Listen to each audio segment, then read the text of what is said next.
ब्रह्मन् देवाय गो ब्राह्मणहिताय च जगद्धिताय कृष्णाय गोविन्दाय नमो नमः। नर्मदापुरं सुविख्यातं रेवाया दक्षिणे तटे सेवाश्रमेषु राजता देवी नर्मदायै नमो नमः। श्री सेवाश्रम नर्मदा मंदिरम से आपका स्नेह भाजन पंडित गिरिमोहन गुरु। लीजिए, चैत्र का माह शुरू हो गया है और एकादशी आने वाली है। सबसे पहले आएगी चैत्र कृष्ण पक्ष की एकादशी, जिसे हम पाप मोचनी एकादशी कहते हैं। ये पिशाचनी योनि को भी दूर करने वाली, पिशाचनी योनि से छुटकारा दिलाने वाली एकादशी है और इसकी बड़ी सुंदर कथा है। सुनिए। भगवान श्री कृष्ण से युधिष्ठिर पूछते हैं, हे महाराज, ये चैत्र कृष्ण पक्ष की एकादशी कथा क्या है? भगवान श्री कृष्ण कहते हैं कि हे राजन, यह एकादशी की बड़ी सुंदर कथा है और यह एकादशी धर्म को प्रवर्धन करने वाली, धर्म को बढ़ाने वाली, पापों को दूर करने वाली और पाप मोचनी एकादशी के नाम से प्रसिद्ध है। मैं तुम्हें इसकी कथा सुनाता हूँ। कुबेर का एक चित्ररथ नाम का एक उद्यान था। वहाँ पर उस उद्यान में एक बार चबल ऋषि के पुत्र मेधावी गए और वहाँ जा कर के उस वन में तपस्या करने लगे। और युवा अवस्था थी, बड़े सुंदर थे, तपस्या कर रहे थे। और जैसा कि आप जानते हैं कि देव देवता लोग जो है ऋषि मुनियों की तपस्या भंग करने के लिए कभी कभी प्रयास करते रहते हैं। तो यहाँ कथा आती है कि एक मंजघोषा नाम की एक अप्सरा थी। वो घूमते घूमते इधर आई और उसने जब एक नवयुवक को देखा और दिव्य तेज जिसका जवानी का दिखाई दे रहा है, आकर्षित कर रहा है, वह देख करके मोहित हो गई। अब उसने क्या है कि जैसा कि भाई आप जानते हैं, कहा गया है कि जो आँखों के आगे, जब आँखों के आगे या कोई कटी मटकाती है तब क्यों विवेक बिक जाता, सद्बुद्धि हट जाती।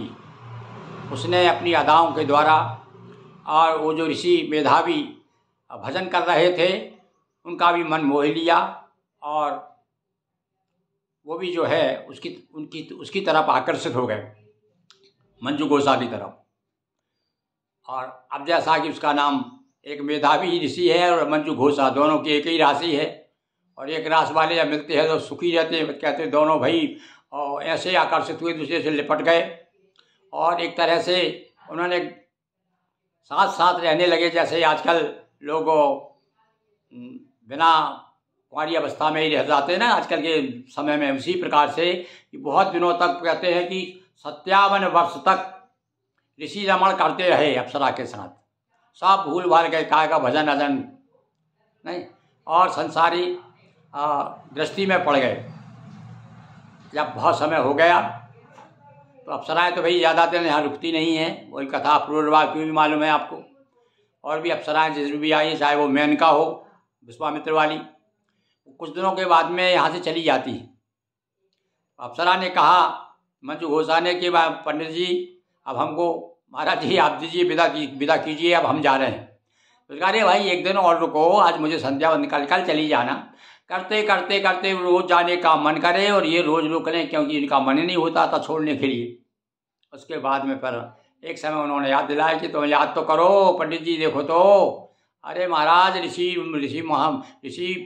ऋषिवर, देखिए कितने दिन हो गए, तुम्हारे भजन का क्या हुआ, बड़े तपस्वी थे तुम तो। जब उसको याद दिलाई तब उन्होंने देखा, अरे बाप रे, इस स्त्री ने तो मेरा सब कुछ सर्वनाश कर दिया, मेरी तपस्या भंग कर दी। अब इनको क्रोध आया। अब आदमी क्या है, आप जानते हैं, क्रोध में अंधा हो जाता है। तो और श्राप और दे दिया उसको, जा तू पिशाचनी हो जा, तूने मेरा धर्म भ्रष्ट कर दिया है, तेरी चक्कर में आकर के मैंने भजन छोड़ दिया है। और नाराज होकर के और उसको पिशाचनी का श्राप दे दिया। और अब वो जब बहुत प्रणाम किया, उसने बहुत माफ़ी मांगी कि भाई आप कुछ, महाराज आपकी भी गलती है, मैं ही नहीं हूँ, मैं तो आपको बहुत चाहती थी, पर आप भी तो मोहित हो गए थे मुझ पर। अब किंतु तब कहा, ऐसा चलो ठीक है, तो अब इसका आप उपाय बताओ, कुछ मेरे पिशाच योनि से छूटने का। तब वो कहते हैं कि अच्छा एक काम कर, अभी चैत्र कृष्ण पक्ष की एकादशी आ रही है, ये पाप मोचनी एकादशी है, तू इसका व्रत कर, इस पिशाच योनि से छूट जाएगी, सारे पाप दूर करने वाली है भाई ये, तो इसलिए तू इसका व्रत कर। ऐसा कह करके अब ये घर आए तो उनके पिताजी भी बहुत नाराज हुए, तू कहाँ चला गया था इतने दिनों से, कहाँ था? तब उसने सब बताया कि ऐसी ऐसी बात हुई है। तब अरे नालायक, तू भी तो भ्रष्ट हो गया है, तू भी पापी हो गया है, तूने भी पाप किया है, अब तुझे भी तूने जो बताया उसको व्रत करने का, वही व्रत तुझे भी करना पड़ेगा, तब तू इससे मुक्त होगा। तब जा करके मेधावी ऋषि ने भी चैत्र कृष्ण पक्ष की एकादशी का व्रत किया और उसके बाद में पिशाच योनि से मुक्त हुए।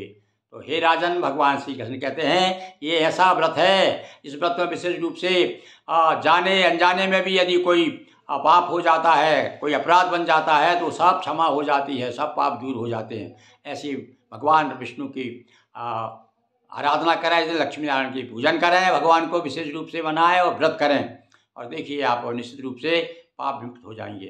अब बोलिए भगवान हरिहर विष्णु भगवान की जय, एकादशी मैया की जय।